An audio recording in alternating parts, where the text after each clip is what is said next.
What's up guys, Everything Apple Pro here, and I got my hands on a $50 iPhone SE clone from China, the one and only. So in this video I wanted to see, how does it compare to the real deal? Is the $50 worth it? And I made a video like this a while ago. I was very disappointed because the clone I got wasn't a clone. It was an iPhone 5S in the shell of a slightly altered iPhone 5S. So in this video we're actually going to take a look at a real iPhone SE clone, hopefully running some really crappy version of Android. Alright, so let's go ahead and jump in and open this guy up. Alright, please, as crappy as possible guys. I love making fun of some clones. Okay, first off, no plastic packaging.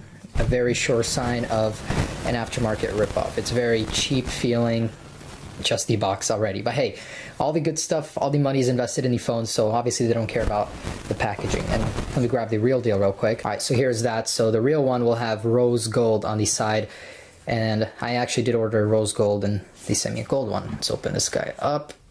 Oh my gosh. That is awful. All right, so something completely different from what Apple does. Whoa, blue on the sides. Okay, so here is our iPhone SE. Let's peel off all of this on the sides. If you're opening up an iPhone like this, obviously the very first thing you're gonna realize is it's not the real deal. But hey, it comes with a sloppily installed screen protector, which is off to the side a little bit. But hey, it surprises me that this is actually made of real aluminum. It's real metal. Let's power you on. You can already tell by the way that the screen reflects that it's a cheap TFT LCD, not the real deal that Apple has. And I think the battery is dead, so I'm gonna go ahead and charge it up. All right, so fully charged up. Let's try and power this guy on.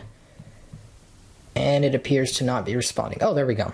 So look at that bleed through up there. Oh, hey, you don't want to turn on. What is wrong? No. Screen is really bleeding through around the edges. It looks terrible. But does it turn on, please? I'm just really hoping I even bought a normal one that turns on. The buttons like stick out like crazy and they just floating about in their encasing. But hey, build quality is not too terrible. You know, if I have never seen an iPhone SE before, I might even pass for one. It's just the front, you can tell it's made of plastic. You can tell there's a huge gap between the display and the outside layer, and it really cheapens it. Whoa. All right, so it looks like, oh, that lag. No, that is terrible. Okay, where's my home screen? It is, oh, okay. 10 seconds later, we are able to use the phone. All right, so let's take a look. It looks like it's running iOS 9. Let's see what the actual version number is. That's not too far off, not bad. 9.0.2. Oh, sweet. They shipped me one that I can jailbreak. I legitimately wonder what happens if I plug this into Pengu and try and jailbreak it. And I just had to try, so let's see what happens here. 9.0.2 iPhone SE. I really don't know what I expected. I wanted it to at least say something, but nope. Let's see, we have assistive touch right here. Wow, they really mimicked the iOS. That is pretty cool. Let's try Control Center. AirDrop. It doesn't do anything. It is just a placeholder for something. Okay, so we have rotation lock. Does the home screen rotate? No, it does not. So they even copied that. All right, let's try the camera. Oh my gosh, that takes a while. All right, so, oh my goodness. It's gonna take some getting used to. But we have video, slow-mo, 240 frames per second. Wow, that is a little hard to believe. Let's see if there's a software update available. Nope, 9.0.2 is the latest one. So I'm gonna download Geekbench from the Play Store. I'm assuming this is running Android. Wow, so this isn't even a Play Store, it's legitimately a skin for it. Huh.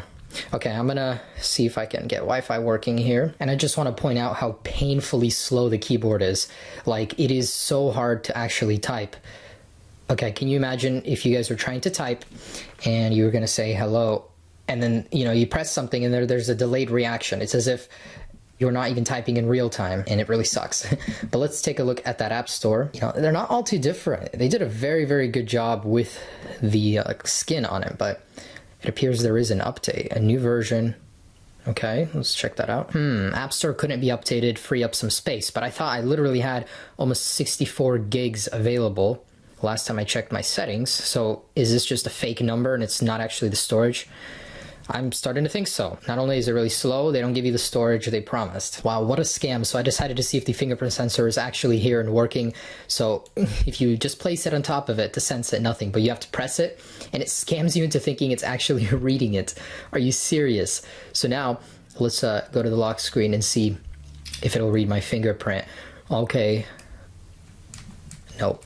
So what a scam. Seriously, these guys went beyond the regular manufacturer to make you feel like this is real. It even has back to apps. So I opened up Maps and it took me to another app and it had the little breadcrumb over here so I could click on it and it would take me back to Maps. That is attention to detail right there on another level. Okay, so I am literally unable to download anything because my phone storage is full when I have over 50 gigs available. Okay, that totally makes sense, guys. So the App Store that is an app store is actually just a skinned version of some third-party clone app store that only has a certain amount of apps in it, and most of them are outdated. So these are pirated apps in the official app store. Okay, so I don't even know what I'm doing with this thing, guys, but if you want to fool someone, on the surface, yeah, it doesn't look too different. Like, it actually looks pretty similar. Color is very, very in line with Apple's version. The logos, the placement is all there. Just taking a look at the flash unit, it is a little bit off. I would automatically be able to tell just from that. The camera is recessed and smaller in the housing, but it's not too far off. For 50 bucks, I think it'll be hard to do better, but there are phones that'll run an actual OS, not just the skin of something, and do it much faster. This one is buggy, slow. I mean, look at that, like 3 seconds to activate the app switcher. But it was fun to check this thing out, guys. Would I ever use this? Absolutely not, but it's not too bad. I can't even download Geekbench to give you guys some benchmarks. So that is the $50 iPhone SE clone. Sure, it may not be the best one in the world. Sure, the back paneling comes up when you try and peel off the sticker. Oh my gosh. But hey, it is a phone. And here it is. All right, guys, thanks so much for watching. Just funny little video about this fake iPhone SE clone. Be sure to check out my other videos. I've got some big ones coming very, very soon. Stay tuned for that. And yeah, do not buy this thing. I would not recommend it, but I'll put a link down below just in case you guys do want to.